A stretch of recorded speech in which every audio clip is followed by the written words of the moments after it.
that we will move on this journey from 704 million patients to 1.5 billion patients over the next 5 years.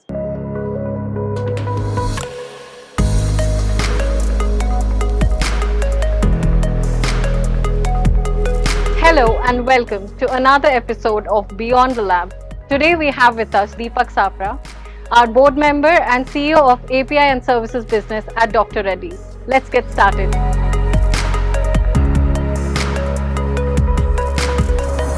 Thank you so much, Deepak, for joining us here at Beyond the Lab.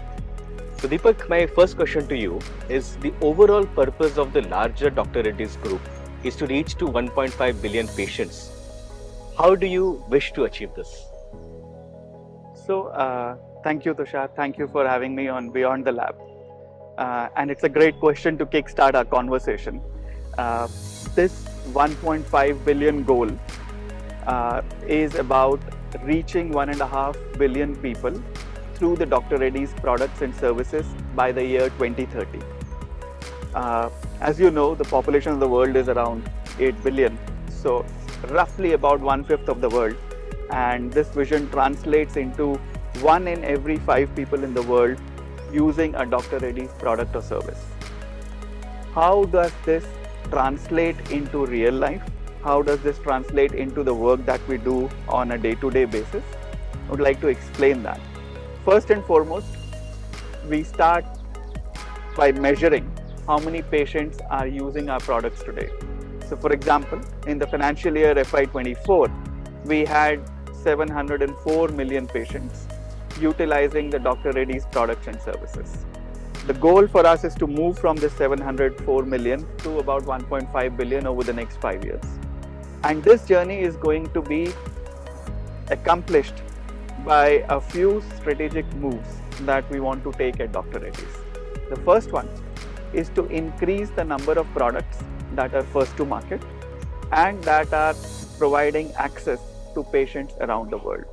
The more you have the percentage of products that are first to market, the more is the likelihood of more people benefiting from those products. So that's number one. The second is to significantly enhance the standard of care through some innovative means. This could be through a new molecule, this could be through a better dosage form, this could be by increasing convenience, this could be by increasing compliance, anything that enhances the patient's ability to cope with the disease and address a disease so that the patient has better healthcare outcomes. That's the second thing we want to do. And the third thing we want to do is to also expand both in terms of geography and also in terms of products. In geography terms, we have direct presence in about 76 countries around the world. As you know, the world is about 195 countries. Then we are reaching out to patients in other parts of the world through partnerships, through B2B collaborations. So as a result of our internal efforts, plus the collaborations that we are going to go ahead with, we will reach out to a much larger mass of patients. And finally, on the product side, the idea is to develop a strong and robust portfolio of new products, which could be generic, which could be differentiated, which could be NCEs licensed in, and which could also be products that we are servicing for others. For example, the work we do at Aurigene, wherein we are able to address unmet patient needs. So it's a combination of all of these which makes me feel very confident that we will move on this journey from 704 million patients to 1.5 billion patients over the next 5 years. And I think this journey is something that all of us at Dr. Reddy's and Aurigene need to feel very inspired about, because it's about touching 1 in 5 people in the world and doing so in a manner that it contributes to their health. So, Tushar, that's how I look at this journey for us. Very, very inspiring.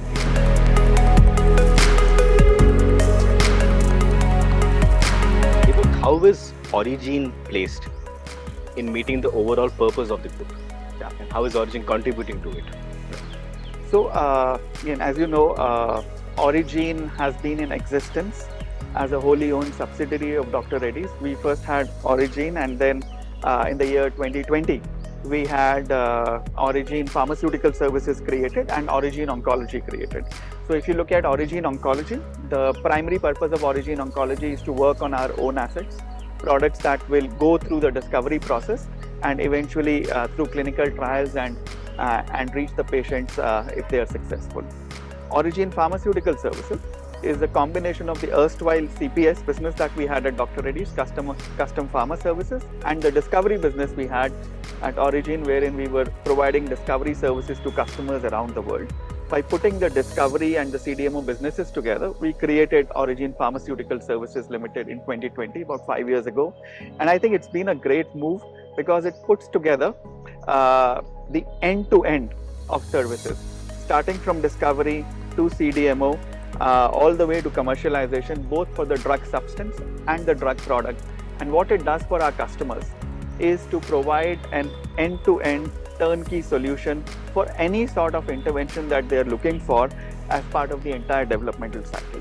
So if you are looking for early stage milligram level product to be delivered, we have that at discovery. If you're looking for kilogram level material to be delivered as part of the early stage optimization, we have our CDMO services. If you're looking for large scale multi-ton manufacturing, we offer CMO services as part of Aurigene, and therefore the full spectrum from the milligram to the kilogram to the multi-ton is available for us at Aurigene Pharmaceutical Services, and that is why it becomes very important for us to look at it as an end-to-end solution that we are able to provide to our customers around the world. How does this fit into the overall purpose? It fits in very nicely in two ways. First and foremost, it is perhaps one of the earliest windows to innovation that we see as part of the Dr. Reddy's family. This is where early stage discovery projects, this is where early clinical stage projects, all of these come in, and it becomes our first brush with innovation and the new standards of care that are coming up in pharma and in healthcare. As we go through the process of providing the services in those, whether it's at the discovery stage or at the CDMO stage, we are able to understand and develop the muscle of what it takes to be at the forefront of the innovation that's coming in for the future. So it also builds our muscle and builds our capability on innovation, and does it for both the drug substance and the drug product. In the past few years, we've also started offering these services for large molecules. So while traditionally we were working on small molecules chemistry, now we are also working on large molecules with biology as a focus. So look at Aurigene as an end-to-end, milligram to multi-ton, drug substance to drug product, small molecule to large molecule, integrated turnkey one-step solution for the world. And that is why it fits in perfectly with what we want to achieve in terms of being a one-stop shop in pharmaceuticals. Fantastic. Thank you so much for that, Deepak.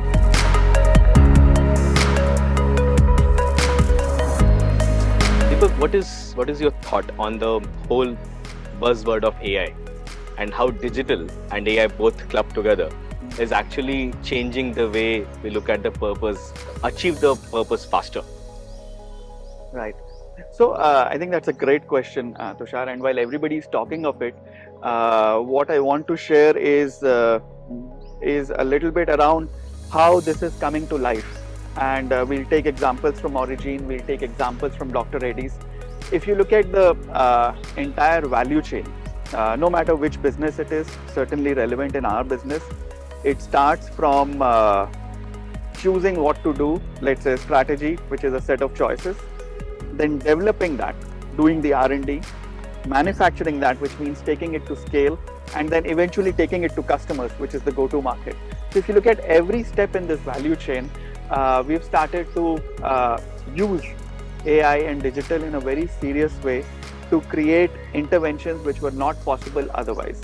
Let me start with a few examples, and again I will mix these examples between both Aurigene and Dr. Reddy's so that we get a sense of what we are trying to achieve. So let's look at R&D. On R&D, as you know, to synthesize an API is a multi-step process. There is chemistry involved at multiple stages. You have different kinds of potential options through which you can arrive at a final molecule. Most of the time, traditionally, this is done by working in the lab, running experiments, seeing what the results of those experiments are, and as a result of that, figuring out which might be the most optimal process to go ahead with, which might be the most optimal route to go ahead with, which might be the most cost effective, which might be the most time effective, and so on. Using AI, using the vast repository of data that we have, which tells us how a particular reaction is likely to go, what the outcome of that is likely to be. You can simulate a lot of those things on the system without actually running those experiments in the lab. And simulation takes a much lesser time than actually running those experiments in the lab. It's also much cheaper, much more cost effective, and you're able to quickly understand whether it's going to succeed for the next step or you need to try something else. By doing this and by running this, we are able to actually carry out a much larger set of early stage experiments and then do the wet lab experiments or the physical experiments in the lab only for those where we think that the chances of success are higher. And as a result of this, your success factor can probably go up by as high as 70-80%. You can reduce the amount of time that is spent, you can reduce the amount of cost, and you can focus on something else, you can pick up more molecules, and that's why it becomes extremely relevant. You have yourself been involved in some of the interventions that we have created in this way. We've also been using some of these things at IPDO. So for example, we're using a tool called Cynthia, which helps us to determine which is the optimal route of synthesis. We've been using this in the case of formulation and biostudies to predict what might be the right way to do it. So these are ways in which you can significantly enhance the productivity of your R&D, both at Aurigene and at Dr. Reddy's. So this is one example which I wanted to illustrate on the R&D side. Let me take one more example to illustrate this point on the manufacturing side. So as you know, manufacturing is typically a series of processes which are run. You have input parameters for which there is a range for every parameter. There are conditions, for example, there are pressure conditions, temperature conditions. For everything there's a range. And as it runs through the process, you finally get the product. It could be an API, it could be a formulation, whatever you're trying to do. Now in this set of parameters, as you analyze data through thousands of batches which are manufactured, you're able to arrive at what might be the combination of parameters which gives you the most optimal output. The end yield could be different between 3 to 4%, sometimes even touching 5%, if you optimize those parameters in the right way, rather than just looking at the range and randomly going ahead. Now this difference, 3 to 4% in yield, is a very substantial difference because it helps to reduce the cost. It helps to make more product available, and therefore everybody gains. More product could be available to patients, costs come down, and your ability to enhance access goes up tremendously. Likewise, the examples I took on R&D and manufacturing, you can use this for choosing what to do, you can choose this for strategy, you can choose this for portfolio, you can choose this for responding to an RFP in terms of how you want to kind of determine what parameters are going to run, what costs are likely to be there. You can choose it for your go-to-market. And I think that's where, if you look at the entire chain, there's tremendous application at each step of the way. And it's very important for all of us to embrace this and to really start adopting this as much as possible so that we are able to leverage the benefits of this, which will create not just a competitive advantage for Aurigene and Dr. Reddy's, but also enhance the access and affordability to patients, which is what the eventual goal is. Fantastic.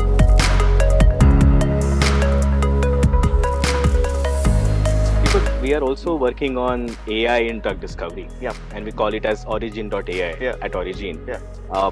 Do you think it's a strategic move or just a catch-up tactic? Yeah. So Aurigene.ai is one of those projects that I feel very excited and enthused about. And you would recall some of the early conversations we had 1.5 years ago when we were looking at developing this model.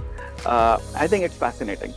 It's fascinating, and it's also really world-class what we have done as an outcome of the efforts put in by our internal teams. Most of it is internal work. We have leveraged the experience and capability of our own teams.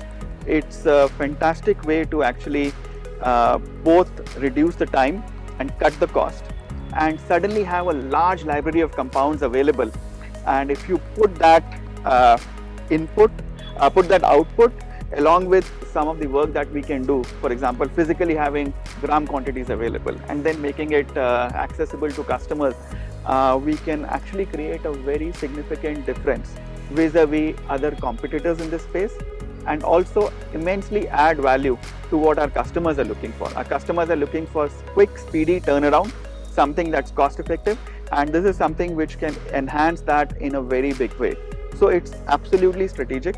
I think we have been in sync with how this has been growing up, and today when I look at the global scenario of people trying to come up with models, especially on discovery, I think Aurigene.ai really stands up there for me as one of those leading models.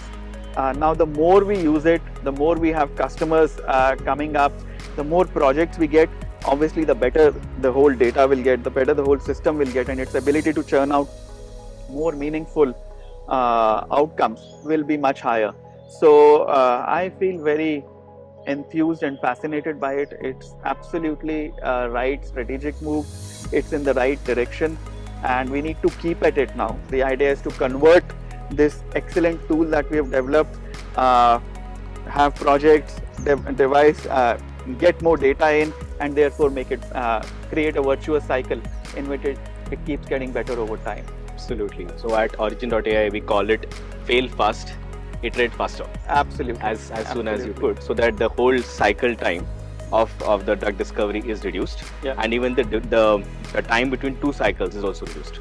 So, absolutely. And I think failing fast in this industry is paramount, because a lot of times you see that entire drug development cycle is 10 to 12 years. People fail at the penultimate stage. So failing fast is actually a huge plus, which allows you to focus on the right things. So Aurigene.ai, I feel very, very enthusiastic about it. Thank you so much, Deepak.